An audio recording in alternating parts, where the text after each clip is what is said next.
we're here for you. Good night.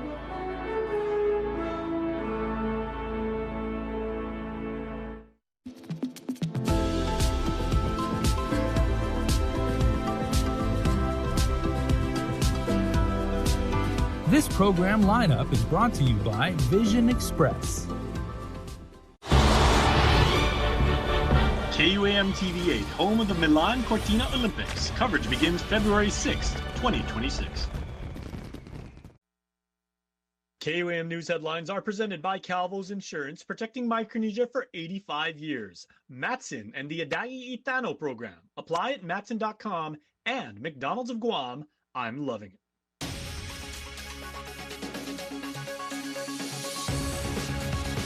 Ahead on KUAM News Primetime. The Vicente A. Limpiaco Cemetery, also known as Tigua, has been left with overgrown vegetation despite its contract with Comfort Cuts. I'm Jonagan Charfus, and coming up tonight on Primetime, what is being done to ensure their contract with the Department of Parks and Recreation is being fulfilled. Guam Congressman James Moylan is back on island, updating our village mayors on key priorities in Washington. I'm Mitsuki Horiyama with the story coming up. A new class from the Guam Police priorities in Washington. I'm Mitsuki Horiyama with the story coming up. A new class from the Guam Police Department aims to bring the community closer to the badge. I'm Nevaeh Anderson with how GPD is opening the door to fraud case. According to the terms of their contract with DPR,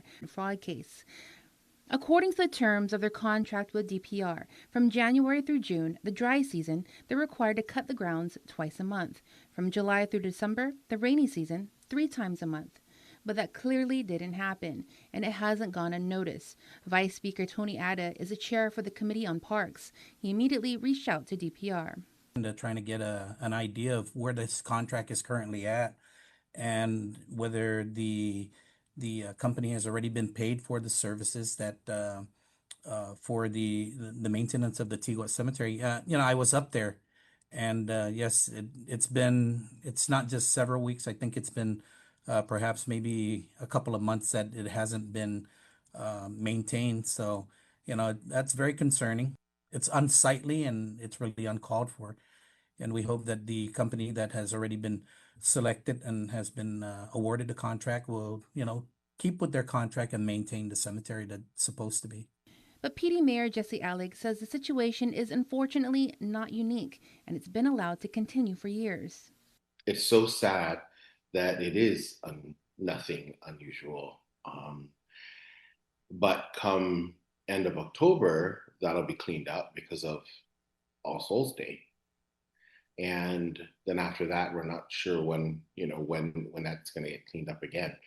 If the most qualified vendor was selected, why then does the cemetery look like that? And if, it's unacceptable. Within days of our visit to Tigua, this was a new scene. Parks and rec crews out in full force, along with Comfort Cuts, clearing the overgrowth that hadn't been touched in weeks, if not months. Where's your check and balance? Yeah. Who went there to investigate, to inspect that the vendor cut the grass? Yeah. And the thing is, it's not about pointing fingers. It's, gosh, we're paying them to cut the grass. That's your contract with the vendor. So do your job because you're getting paid. And if you're not doing your job, then fire the vendor. You have a contract, a valid contract supposedly. So stick to your contract. And if your contract doesn't work, then amend it, right? Amend it because you need to either increase, you need to cut it every week now. So cut it every week, but make sure somebody's inspecting it. And that's the thing, it's all the crazy part about living with Gov Guam is it's not about the work sometimes. It's just about the party. And unfortunately, that's what this is. But the question remains, how did it get this bad in the first place? And why are public dollars still going to a company whose owners are under federal indictment? Right before news time, Comfort Cuts issued the following, quote, Comfort Cuts has fulfilled and continues to fill its scheduled lawn service obligations. While recent heavy and frequent rainfall has resulted in short, safety-based delays, the company will continue providing services through the contract's current extension, which ends on September 30th. Comfort Cuts does not intend to seek or accept a contract renewal beyond that date. Jonagan Charfis, KUAM News. Thanks, Joan. Well, Guam Congressman James Moylan is back on island speaking with constituents and updating island leaders on key priorities in Washington. From federal funding upgrades to incoming congressional delegations, Mitsuki Hirayama speaks with the delegate on the latest developments from the nation's capital. Congressman James Moylan went before village mayors on Wednesday, where he shared updates on the work being done in D.C. to support Guam, from grant opportunities to the reintroduced Supplemental Security Income Equality Act. It's totally right that all the territories should also be included. So it's a matter of where we find the budget for that, but that fight continues on, and we're united with the other territories that also are excluded from this. At the mayor of Inalahan's request, Moylan also shares he's exploring solutions to make mail services more efficient for residents who experience long wait times at the post office, though one suggestion was visibly met with raised eyebrows. And then he also got a good suggestion. We're recommending the mayor's office become, I guess, certified, or at least have that mail delivered to the mayor's office, and allow the mayor's office, while we figure out all these other postal requirements, to get their actual boxes they need. In the meantime, we allow the mayor's office to distribute the mail to the residents, as long as it's approved by the residents. So, KUAM caught up with the delegate following his presentation. He shares several congressional and staff delegations are expected to visit the island in the near future. It's coming on over to Guam that we're working with Joint Regional Marianas, setting that up and making the appointments. But that's good for us because a lot more of DC staffers and also Senate side too and House side are coming over to Guam to have a better understanding in support of what we need for the defense, especially, and what the island needs and the people of Guam need to maintain our resources and provide the services that we need to support our one island approach. On the funding front, Moylan's office submitted more than 400 requests for federal dollars in the upcoming budget cycle. He plans to work closely with the Senate CODEL to ensure what passes in the House doesn't fail in the Senate. So since we're on recess and there was difficulty getting that started on the appropriation side, so we're addressing that when we come back in September, starting on the 2nd. So there's several appropriation measures which we have requested, made the amendments to, that we have to fight for to make sure it happens. And while challenges remain, the delegate says he's focused on a strong one-voice approach to ensure the territory isn't overlooked. He just met with the Joint Region Marianas commander this morning and with the governor last week. And we're discussing that we all say the same thing in support, so we have one voice when these delegations or these staffers come on over, and then when they go to DC, we echo each other. Likewise, I have my regular meetings with the governor too, so we're all saying it together. So that communication will be key in the coming months to get DC behind the critical federal support needed for Guam. How confident are you that we will be able to get those funding priorities? Well, you're never 100%, and that's why you can't give up on it. It's like being in a team. You think you're the best and you're going to win the game, but you can't. You have to keep on going and going and going at it. And so as long as we do our part, that's what we want to do. Mitsuki Hirayama, KUAM News. Meantime, Congressman Moylan is expected to meet with more constituents next week. He's hosting a community town hall on August 14 at 6 p.m. at the Ordot Chalampago Mayor's office. It's an opportunity to ask questions, share your perspective, and engage directly on issues shaping the island. And in other news, a routine traffic stop in Dededo led to a meth bust early Monday morning. On August 4, officers patrolling Quezon Street pulled over a silver Nissan Frontier that was stopped without its rear lights on.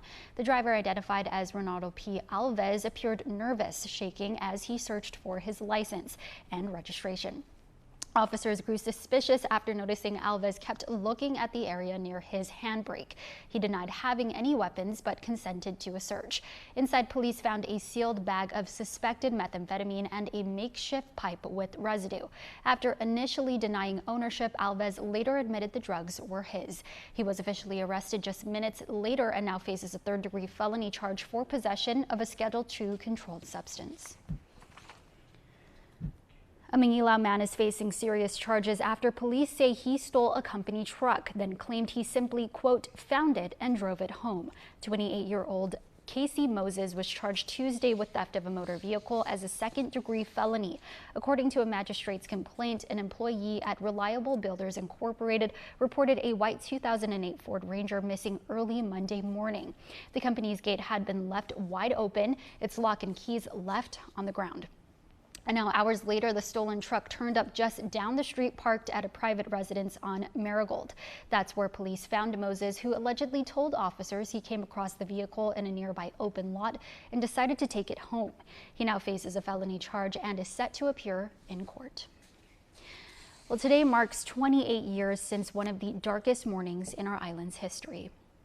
A solemn ceremony was held at Nimitz Hill, where Korean Air Flight 801 tragically crashed on August 6, 1997. More than 220 lives were lost that day. Sons and daughters, parents and friends, forever etched in the hearts of their loved ones and this island community. At the site where sorrow once echoed, families, island leaders, and first responders gathered to remember, to reflect, and to honor. Wreaths were laid, prayers were offered, and emotions still ran deep nearly 3 decades later. For the survivors and the families of those who didn't make it home, the pain has not faded, but neither has the love. And while time may pass, Guam remembers always. Time for a quick break. You're watching KUAM.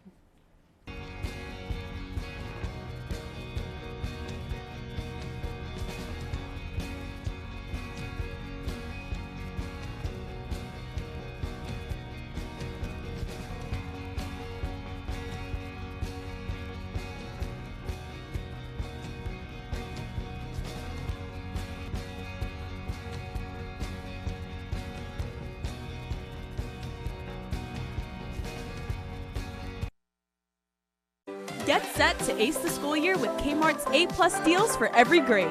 Crush the classroom with unbeatable deals on school supplies, plus tasty snacks and drinks that are perfect for packing lunches and powering through the school day. College bound? Get campus ready with dorm essentials like bedding, organizers, and cool touches to make it yours. Teachers, score everyday discounts on classroom essentials to spark every student's success. Move to head of the class only at Kmart. Kmart, back to school, back to cool. NBC's Wednesday primetime lineup comes into focus with Vision Express. Fast, fashionable, focused. KUAM TV8, first on Guam. This crispy chicken is from a taco place. This crispy chicken is from a taco place? Hey, this crispy chicken's from Taco Bell? The taco place? This chicken is so perfectly crispy with tortilla chip coating. It's from a taco place. Guys! What? It comes in a burrito too? From your taco place, it's also a chicken place that's also a taco place. I grew up on Guam. Sports shaped who I am. But representing our island on the national basketball team taught me the importance of community. After 10 years in Hawaii, working at Bank of Hawaii, I came home to give back and to lead. At Bank of Hawaii, we're passionate about helping everyone in our community create a better life for themselves and their families to reach their possible. I'm Mike Sakazaki, and I can't wait to help you reach yours. Anything's possible. Reach your possible with Bank of Hawaii. Welcome back to Primetime. Well, the island's next generation of law enforcement may already be walking the halls of Tizen High School. GPD and GDOE have teamed up to launch a first-of-its-kind criminal justice program for Guam's high school students. Nevaeh Anderson has the story. It's a pilot program 2 years in the making, and starting tomorrow, it will officially be in session at the home of the Titans. 2010th graders are the first to enroll in this 3-year career technical education pathway in criminal justice, designed in partnership between GPD and GDOE. GPD Chief Stephen Ignacio says recruitment challenges have made the need for early education clear, not just in applicant numbers, but in readiness. Quick example, I've got a list of 33 applicants that are in the 15th cycle, and of that 33, less than half made it, only 15. And the idea for the program, sparked by a letter the chief received from Haley Brown, a Tennessee high school student who reached out to him while researching the nation's police departments as part of her school's criminal justice course. Not everybody's meant to be a doctor or a lawyer or a teacher. Not everybody wants to be in a JROTC program. So we're just providing another option for students to explore joining the Guam Police Department. It's a very noble profession. It's a very rewarding profession, and we hope that we can inspire these students. Teasan High School Principal Sophia Duenas says it's about embedding relevance into the curriculum. They'll be working with our English, Math, Science, Social Studies teachers to make relevant content from the law enforcement to their course, so that students would be more motivated to want to learn why they have to do their writing or why they have to do research. Deputy Superintendent Joe Sanchez stresses the importance of building futures beyond the diploma. We recognize that graduation from high school is not enough. These students need to go beyond just test scores. They need to go beyond the diploma and start preparing for a job or preparing for a post-secondary education. Teasan's criminal justice pathway follows that Tennessee high school's program, localized for Guam. Captain Tim Santos is the instructor, covering everything from forensics and law to ethics and local case studies. They need to have ethics. They need to know what is right and wrong, and they need to know how to make good choices. So the decision making, there's all these concepts in this course that builds them up. The departments will collect data throughout the year and present their findings to the Guam Education Board. If the results meet the standard, the program can be expected to continue. For now, this remains a pilot, but with the full pathway already mapped out, the goal is clear: build real opportunity from classroom to career. Nevaeh Anderson, KUAM News. And right after the newscast, don't go anywhere. The Hub is up next with a powerful episode marking the 75th anniversary of the Organic Act. From the voices of Dr. Michael Lujan Bavacqua and attorney Mike Phillips, former Congressman Dr. Robert Underwood, to the sights and sounds of the August 1st celebration. It's a deep dive into the law that shaped modern Guam. Here's a sneak peek of marking the milestone. Guam reflects on 75 years of the Organic Act. The Organic Act of Guam. What is it? How are the island and its people impacted? And what do people know about it? With the act commemorating its 75th year, public figure and former Congressman Dr. Robert Underwood shares his thoughts. Well, the Organic Act was a dramatic step forward, so it seemed at the time, in which case the government of Guam actually became formalized as a civilian government, and basically the Chamorro people were granted U.S. citizenship. You don't have any inherent rights here in Guam as an American citizen, because your rights here are not granted by the U.S. Constitution, they're granted by the Organic Act. Considering how long the act has been in place and what it involves, Underwood believes that there is still much more to do. Catch tonight's The Hub marking the milestone. Guam reflects on 75 years of the Organic Act. Team KUAM, along with some of our interns, worked to put the show together. Well, after taking women entrepreneurs to the top floor with last year's Elevate Her Pitch program, Bank of Guam is bringing it back for round 2 at this year's Fanatsu Famalawan in Bloom Summit. Here's more. After reaching new heights last year at the Guam Women's Chamber of Commerce's Fanatsu Famalawan Summit, Bank of Guam is once again opening the doors and pushing the button for women entrepreneurs ready to rise. Through their Elevate Her Pitch program, it's not just about an elevator pitch. It's about lifting her voice, her dreams, her business, and her belief in what's possible. So we're super excited to bring it back bigger and better this year. That's Leslie Ann Leon Guerrero, Senior Vice President and Chief Experience Officer at Bank of Guam. She says whether participants have a small business or just an idea ready to take flight, the Elevate Her Pitch program creates space for possibility and purpose. For last year's winner, Carmen George of Nemen, Guam, the impact was unforgettable. Her modern twist on traditional dresses didn't just win her the pitch, it empowered her to run with it. What it really did is build her confidence herself and her story and really given her the courage she needs to keep on going and keep innovating. This year, the program aims to do just that and even more. 3 finalists will be selected and mentored by esteemed experts while spending a week with Bank of Guam to dive into sales, brand building, public relations, revenue, and expenses. And come game day, they get to pitch in front of an incredibly powerful and influential group of people. So every year, Fanatsu sells out, so they're looking at pitching in front of about 300 to 350 women who have very strong networks to help them secure maybe even more opportunities and more funding. Leon Guerrero says the program also drives home the bank's core mission to support the local community. We want to be able to change that stigma. We want you to come to us as partners and be able to prepare you to make your dreams come true. So it's super important to us and who we are and what we want to do in the future and continue to do for everyone in the community. This year's winner will receive a $5,000 cash prize, $5,000 in advertising credits from KUAM Communications, and a membership with the Guam Women's Chamber of Commerce. And the People's Choice Award, selected by attendees at this year's Fanatsu Famalawan in Bloom Summit, will take home a $2,000 cash prize. The application period is open now through Friday, August 8th. For eligibility and more information, visit bankofguam.com/elevateher.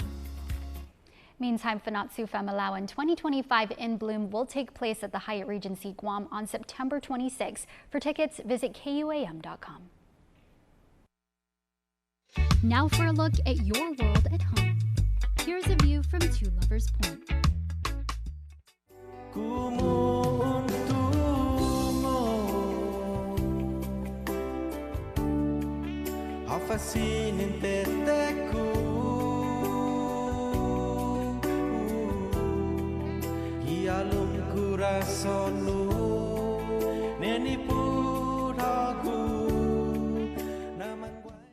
Go left. Better? Go right. How about now? Still nothing. Uh-oh. Tired of unreliable satellite internet? Switch to GTA Air Fiber. Faster and more affordable than Starlink. Get blazing speeds up to 500 Mbps for just $70 a month with no equipment to buy, free professional installation, and Plume Home Pass Wi-Fi included. Built for Guam, backed by award-winning local support. GTA Air Fiber. Ditch the dish and make the switch. Win one championship, you're celebrated. Win twice, they call you a hero. 3 times, they say words like legend and dynasty. 4, 5, 6 titles, they'll say enough is enough. But when you've won it all 7 times, what's left to say? The trophy speaks for itself. Introducing the full lineup of Ram trucks. Ram, 7-time winner of Motor Trend's Truck of the Year.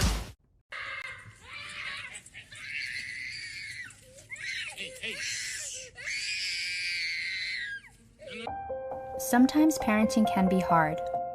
What should I be doing? The Guam Early Learning Council includes partners who can provide you with early childhood services and supports. We are here to assist. For resources and information, simply call 311 Monday through Friday from 8 a.m. to 5 p.m., excluding holidays. Early connection can change everything. Don't need a work break, keep the smile on your face. The moments you can't replace, and I'll be around. Whoa. You can count on me. You can count on me for life.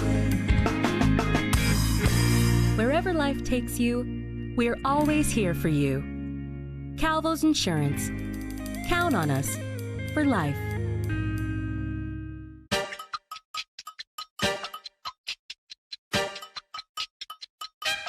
Wesley kicks out. Simon, big 3. Oh, baby!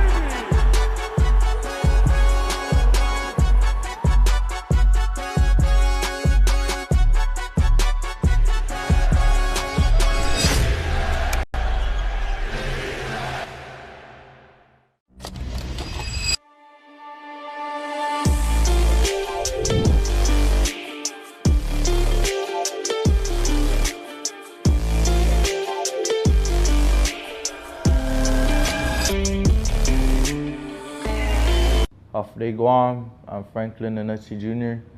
I'm the pitcher for the Guam men's national baseball team. So when we enter the field, we have try to flip the switch, try not to take any team lightly. We try to not play for ourselves individually. We play for the name on our shirt or on our chest, which is Guam for our island, and especially the person right next to us. My name is Nolan Ryan Cruz. I play first base and pitcher for Guam's men's national baseball team. Growing up, ever since 5th grade, been representing Guam, so going back to the mini games is another opportunity to put our island on the map, so it means a lot. Another opportunity to win, make them proud. My name is Javier Concepcion. I play infield, outfield for Team Guam. Damn, we tried silver already, there's only one way up from there, show improvement, and that's gold. Representing Guam is it's an honor, especially to do it at such a young age, never taking it for granted and, running with it.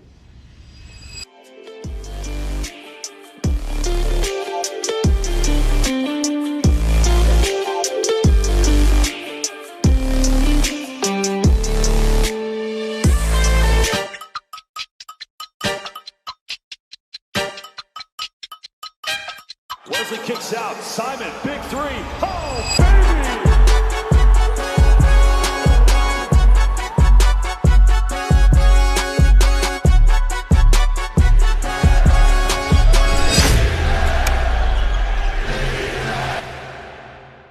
GU Self-Storage, located in Harmon next to McDonald's, offers a variety of storage units. With rates starting as low as $95 per month, we offer complimentary use of dollies, push carts, Plines hand trucks, and pallet jack, with a fully covered loading and unloading areas and ADA accessible units. We offer 24-hour CCTV surveillance monitoring, alarm, and individual pin-coded gate and door access, because your safety is our priority. GU Self-Storage, voted Pika's Best in 2024. Call 671-648-7867 today.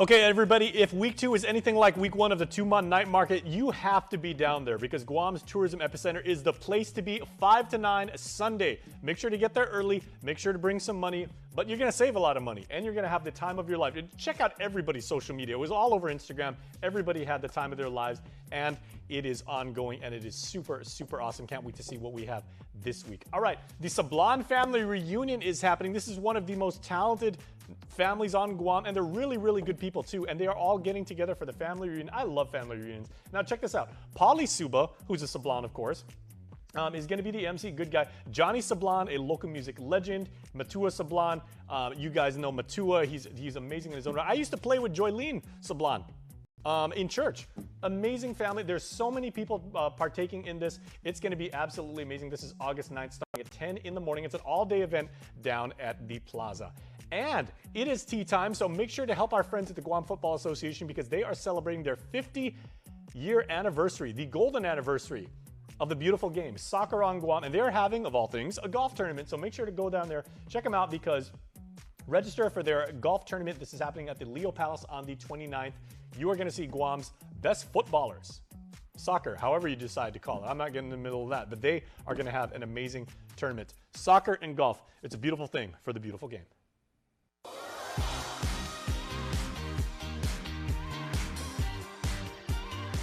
Everybody, it's the middle of the week, so let's all say together as one big island family, happy birthday! And up first is Michael John Rios, who turned 10 today. Happy birthday, my son, also known as Mikey Boy, coming from a very proud daddy and grandma Tilang. Everybody's got a relative named Tilang, and your grandma Mikey is very, very proud of you. And they say we love you and wish you all the best things in life. And go Eagles, number 5. And you get the Eagles emoji. We don't see that one often, but that is really, really awesome. Met good division. All right. And happy birthday to Miss Maria Chargaloff, to the Queen Bee. This is Jenna, our production manager's mom, and she says very proudly on behalf of your family, we love you, Mama. Thank you for all that you do. Blessings sincerely on your special day, and may the Lord above continue to guide you in light and love. That is a next level shout out, and that shows how much you mean to your family. So Miss Maria, we wish you blessings and the most wonderful birthday ever. Want to wish your special someone a happy birthday? Just click the QR code here on your screen or email birthdayclub@kuam.com. And that's your primetime show. Thanks for watching. I'm Destiny Cruz-Lingus. Have a safe evening and stay beautiful.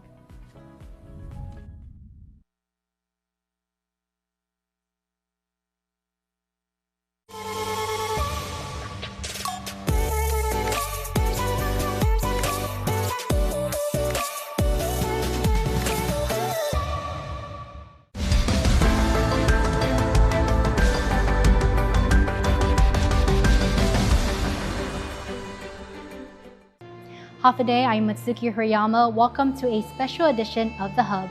We start this show as Team KUAM takes a closer look at the 75th anniversary of the Organic Act, its history, what it means for Guam, and day-long celebrations on August 1st. We start things off as KUAM intern Janice Carrasco takes a closer look at the Organic Act. She wanted to know more what it means and its significance to the people of Guam. She made her way to the Guam Museum to speak with Dr. Mike Bavacqua. The Organic Act represents an important step, an important moment, an important document in Guam's history, in the story of the Chamorro people, but it's not the end of the story. After the United States recaptured Guam from Japanese forces during World War II, the naval government was reinstated again, but frustration lingers for the Chamorro people. The Chamorro people are very frustrated by that because the wounds from the Japanese occupation are fresh.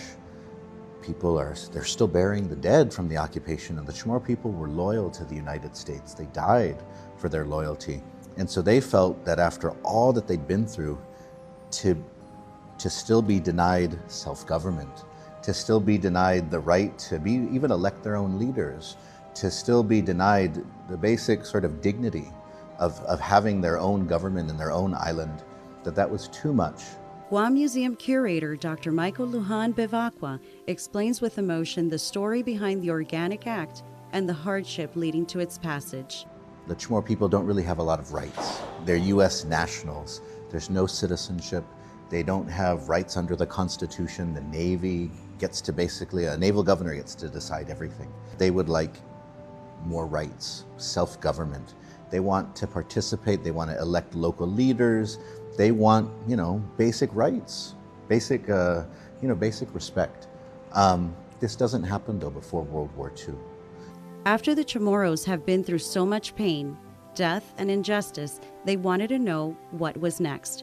How much do they have to go through in order to obtain what they have always wanted, which is to stand up for what they believe in and have a say? After the war is over, the land takings begin to create the bases, the post-war bases.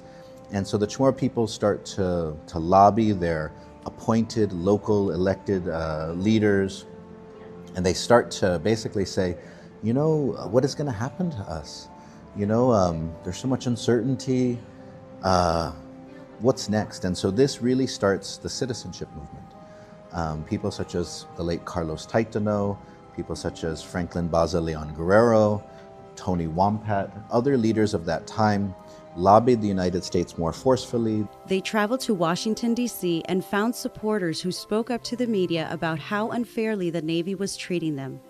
Even after everything they had sacrificed and suffered, after all of that, the U.S., the country they fought for, was still taking their land. Part of the Organic Act was also to retroactively authorize the taking of land from the people, because now you're citizens of the United States, so now it's okay that we took your land for our military bases. The U.S. gave Chamorros citizenship after taking their land, using the Organic Act to make the land grabs seem legal. This is kind of the first steps. It takes a little while. Even though the Organic Act has been an improvement, the Chamorro people still do not have any control over it. So the Organic Act is the law that governs our connections to the United States, to the Constitution, but we don't get to control it. If we want it changed, we have to go to the US Congress and we have to ask them to change it for us. So that's one of the frustrating things, is that compared to where my grandparents were and my great-grandparents were before World War II, you can argue that it was an improvement because they had no US citizenship, they had no rights, they had no standing whatsoever. But looking at where we are today, we have a law which governs our relationship to the United States that we don't have any control over. So that's why even issues like citizenship for Guam, if the Organic Act was repealed, then people on Guam might not receive citizenship in the future because the Organic Act is what enables certain things. If the Organic Act was changed or repealed, we might not be able to elect our own legislature anymore. We might not be able to have a local government anymore because the Organic Act allows us to have these things. So this is part of the reason why, looking at where we are today, celebrating the history of how it was an important step for the Chamorro people from where they were to having no rights, no standing under the United States, wanting more, but then looking at where we are now and thinking, where do we go next? The Organic Act was an improvement, but it shouldn't be the end of the story. The Organic Act was a step forward because it gave people in Guam U.S. citizenship and some rights that they did not have before. Dr. Bivacqua points out that Guam still has no control over this law, and if it were ever repealed, those rights would be taken away. So while it is an improvement, it should not be seen as the final answer for Guam's future. The Organic Act is a document where it governs us, but we have nothing to do with it. Now that the Organic Act is in place, many of the Chamorro people are asking, what is next? It helped with obtaining their citizenship, but they still do not have a say, nor do they have the right to vote. They feel like for all the tragedy they have gone through, they should have more rights. If I could, say something about the Organic Act, it's just to remember that it was a very important step in our journey of our political development, our relationship with the United States. But the relationship still has to grow. Relationships still have to grow. It is not the end. Guam is just a territory, and if it is left at that, then we are not allowed to evolve. When asked what would he change from the Organic Act, some sort of clause in which at a date in the future, the Chamorro people would have been given a chance to vote and express on what they wanted next for the future. So while it is an improvement, it should not be seen as the final answer for Guam's future because our people deserve more than borrowed rights. We deserve a future we can shape for ourselves.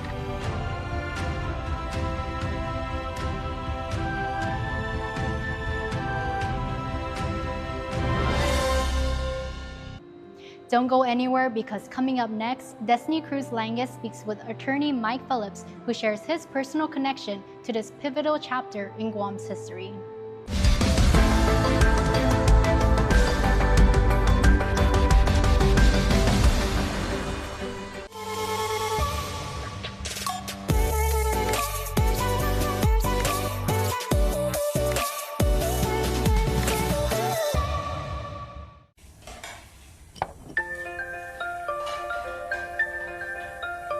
Honey, do you want some milk?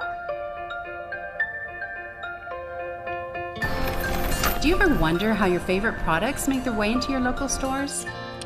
Most arrive on state-of-the-art Matson vessels that transport containers of food, household items, equipment, and supplies into the islands every week. Because we know that you depend on us, we work closely with our partners to ensure that our shipments arrive on time, all the time, so you can find your favorite products when you need them. We transport the region's most precious cargo that supports successful businesses and promotes a better quality of life for our families. Matson is proud to have been the hometown shipping carrier for Guam, the CNMI, and Micronesia for the past 25 years. and you can count on us to be here for generations to come. NBC's Wednesday primetime lineup comes into focus with Vision Express. Fast, fashionable, focused. KUAM TV8, first on Guam. Now, for a limited time, get our largest pizza at our lowest price. Just $9.99 for our classic New York-style pizza. It's 30% larger than our large, and at only $9.99 for carryout. Don't wait. Order now at your Island Pizza Hut.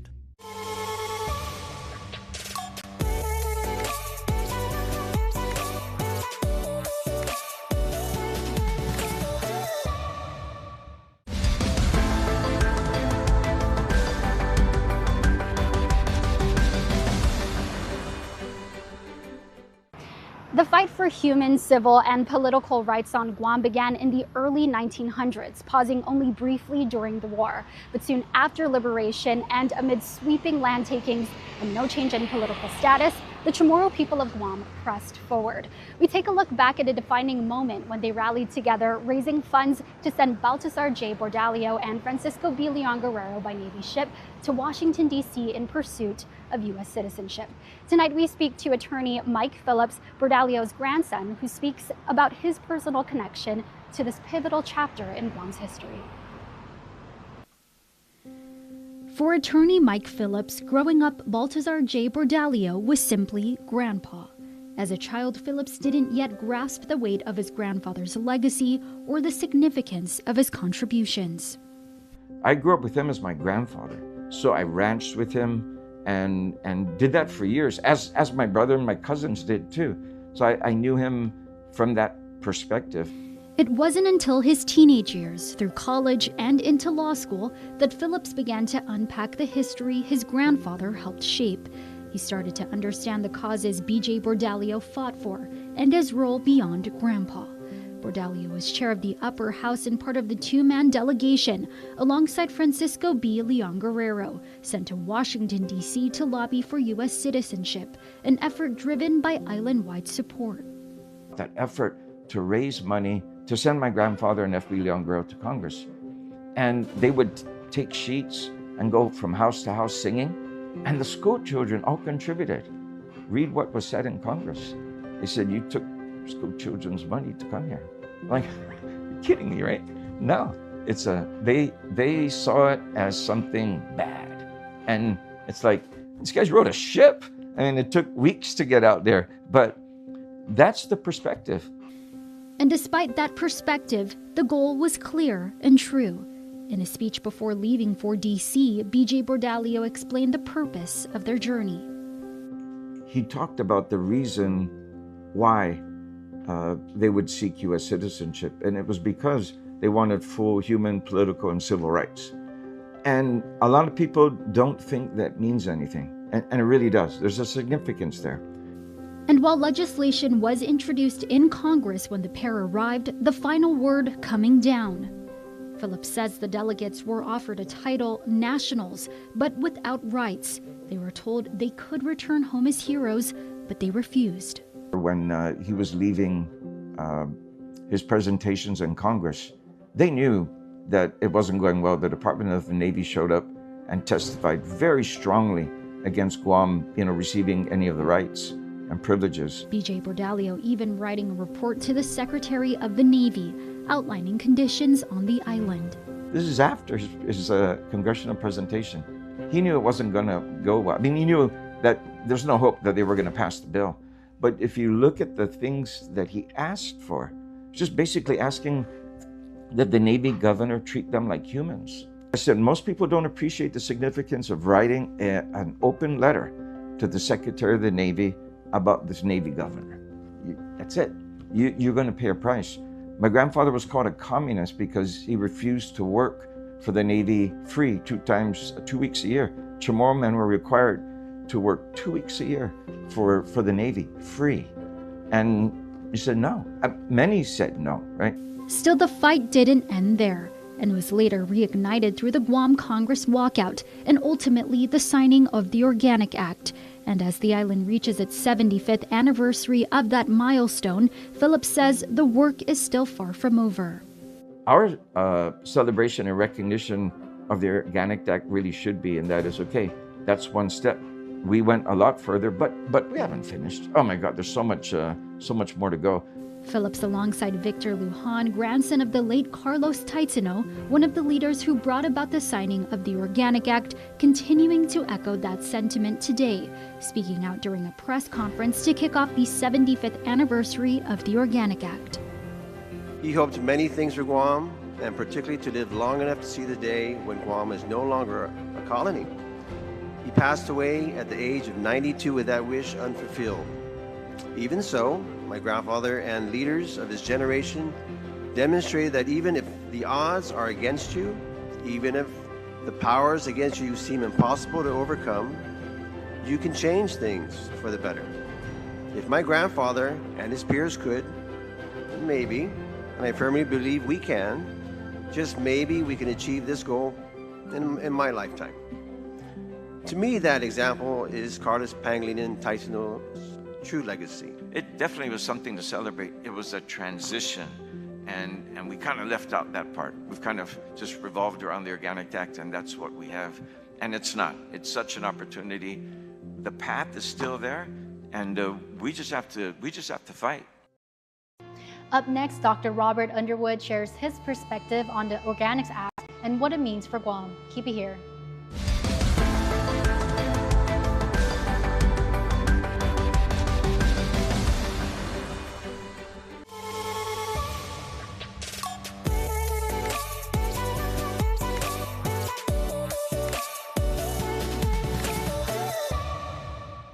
Welcome to McDonald's. Can I take your order? Yeah.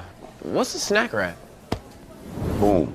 Back when we wore velour from the top of the head to the tip of the toe, the snack wrap was no joke. Takes me back. What you know about that juicy chicken? That shredded cheese. Come close. Ranch. I did everything to bring it back, nephew. Talk to me. Educate. Get him. Okay, yeah, say less, Aunt. Let me do the snack wrap. Yeah, let him do the snack wrap. Can I get both, please? Double him up. Guam's auto appearance specialist, Elegant Reflections, has been providing the automotive industry with professional detailing and car care products at its highest quality, from complete detailing, full interior detailing, exterior detailing, headlamp restoration, hand washing, seat and carpet shampoo, engine degreasing, undercarriage cleaning, paint sealant, fabric protection, paint oxidation removal, and so much more. Visit us at our new location. Call 646-5555 for an appointment. Elegant Reflections, Guam's auto appearance specialist, over 20 years of experience.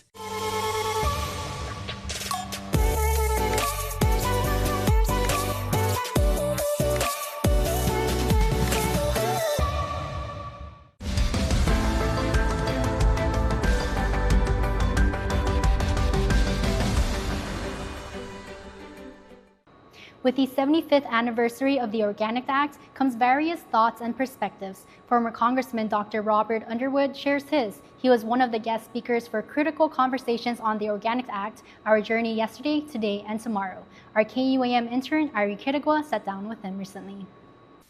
The Organic Act of Guam. What is it? How are the island and its people impacted? And what do people know about it? With the act commemorating its 75th year, public figure and former Congressman Dr. Robert Underwood shares his thoughts. Well, the Organic Act was a dramatic step forward, so it seemed at the time, in which case the government of Guam actually became formalized as a civilian government, and basically the Chamorro people were granted U.S. citizenship. You don't have any inherent rights here in Guam as an American citizen. Because your rights here are not granted by the U.S. Constitution, they're granted by the Organic Act. Considering how long the act has been in place and what it involves, Underwood believes that there is still much more to do. And so the Organic Act became a vehicle through which Guam's status was not resolved. That maybe it was improved, but not resolved. He emphasizes that if the people want something to change on Guam, they have to change something in the Organic Act. We were supposed to go from a non-self-governing territory to a full self-governing entity, and the Organic Act doesn't really facilitate that. And so that's the main weakness of it.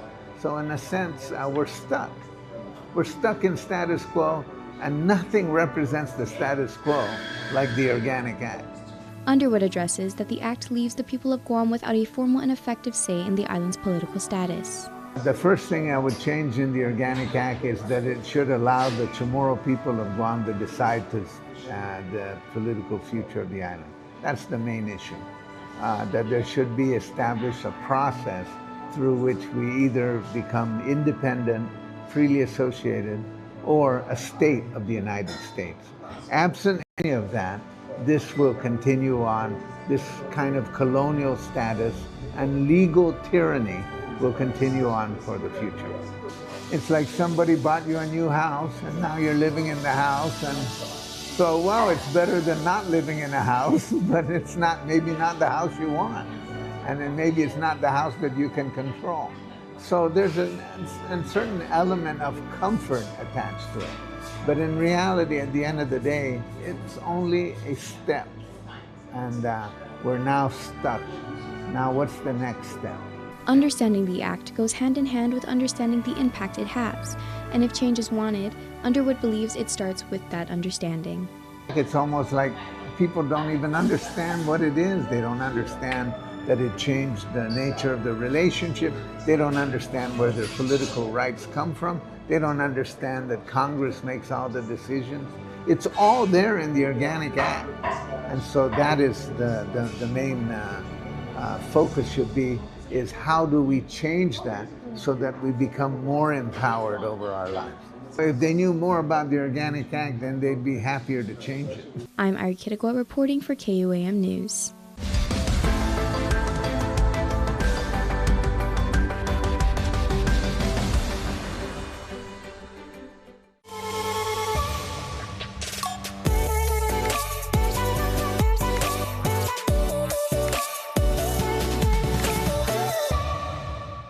I grew up on Guam. Sports shaped who I am, but representing our island on the national basketball team taught me the importance of community. After 10 years in Hawaii, working at Bank of Hawaii, I came home to give back and to lead. At Bank of Hawaii, we're passionate about helping everyone in our community create a better life for themselves and their families to reach their possible. I'm Mike Sakazaki, and I can't wait to help you reach yours. Anything's possible. Reach your possible with Bank of Hawaii. Win one championship, you're celebrated. Win twice, they call you a hero. 3 times, they say words like legend and dynasty. 4, 5, 6 titles, they'll say enough is enough. But when you've won it all 7 times, what's left to say? The trophy speaks for itself. Introducing the full lineup of Ram trucks. Ram, 7-time winner of Motor Trend's Truck of the Year.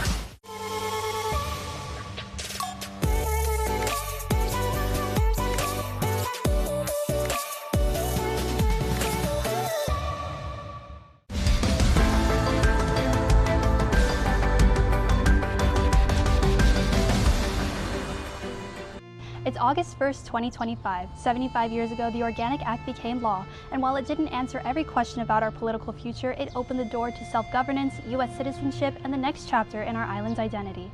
From the first drops of rain this morning, island leaders, elders, families, and government of Guam officials gathered at key sites across our capital, starting with a flag-raising ceremony at the Governor's Complex, followed by another at the Guam. They mark resilience, identity, and progress hard won. Lieutenant Governor Josh Tenorio reflects on the long roads and quiet victories that led to the establishment of a government by our people.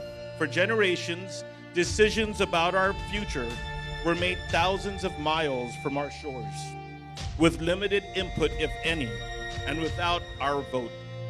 Then came the Organic Act. It did not fix everything. It did not give us the measures of civil rights and equality as we had hoped. To be clear, it's not a constitution written by us for us, nor does it grant us full representation in the nation we help defend. And we remain without a vote in Congress, without a full say in the affairs of a nation that we have helped build and protect. Yet, it still is for a generation of Chamorros 75 years ago who had endured the hardships of occupation in war, and after an unparalleled achievement and resulted in meaningful progress. The Lieutenant Governor adding that the Organic Act remains a foundation, a first step toward a future still being molded by our people. But today, we mark this day because it has been a starting point. It was the moment the door to self-governance opened, even just slightly, and we stepped through. So let us move forward together, we, the leaders of Guam, the public servants of Guam, the people of Guam, with gratitude for those who have brought us this far, and with hope lighting the road ahead. Viva Gov Guam! Viva! Happy anniversary, Gov Guam! And in the midst of contemporary dissatisfaction with the Organic Act, Polly Eric Forbes asks us to remember what it meant for those who were there to see it change their lives in real time. For those who hoped and prayed for the U.S. Armed Forces to return while enduring occupation by the Imperial Japanese Army. For those who were frustrated by the constant shifts in law that came with naval governance thereafter. For all that the Organic Act did not accomplish, to understand the satisfaction, if not happiness, of most of our leaders when the Organic Act became law, we must remember what came before. We must feel what our parents and grandparents felt whenever a new naval governor sailed into Apra Harbor. Because a new naval governor meant everything was back to square one. With each new naval governor, Guam's laws changed. What one prohibited, the next allowed. He was judge, jury, lawmaker, and law enforcer. Guam's political and business leaders were tired of feeling like they were soldiers without uniforms, taking orders from a Navy captain who ran the entire island as if it were a ship under his command.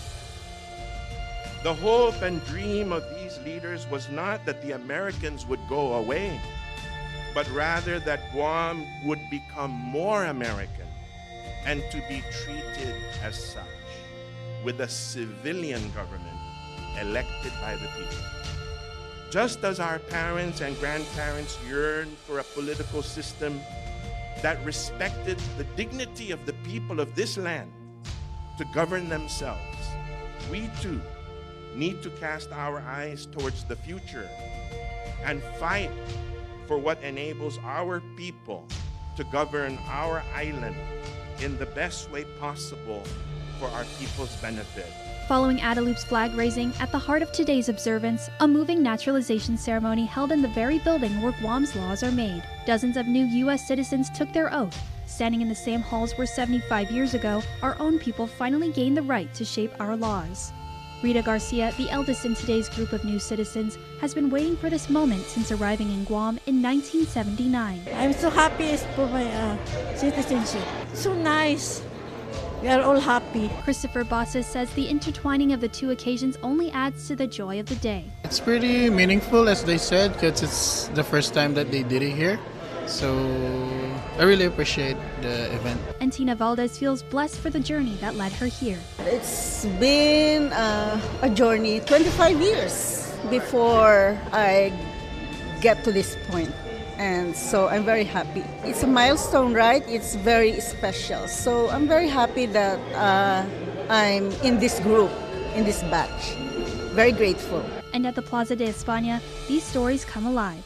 The half-a-day experience draws families and visitors, while nearby, a panel of local scholars and leaders hold unflinching conversations about the past and what must come next. Inside the Guam Congress building, an exhibit traces the journey, from naval rule to legislative debate, from silence to citizenship. As the sun sets on the 75th anniversary, we remember that the Organic Act didn't just change a law. It began a legacy of struggle, of pride, and of a people still on a journey to define themselves, not just as citizens of a nation, but as caretakers of a homeland. Today we celebrate how far we've come, and we hold space for how far we still have left to go. From the flags we raise to the voices we uplift, this anniversary is not the end of the story. Rather, it's a reminder that the pen is still in our hands. While the Organic Act was a step towards self-government, it remains a topic of discussion and debate to this day, as 75 years later, many continue to fight for self-determination. For now, I'm Mitsuki Hirayama. Thank you so much for watching this special edition of The Hub.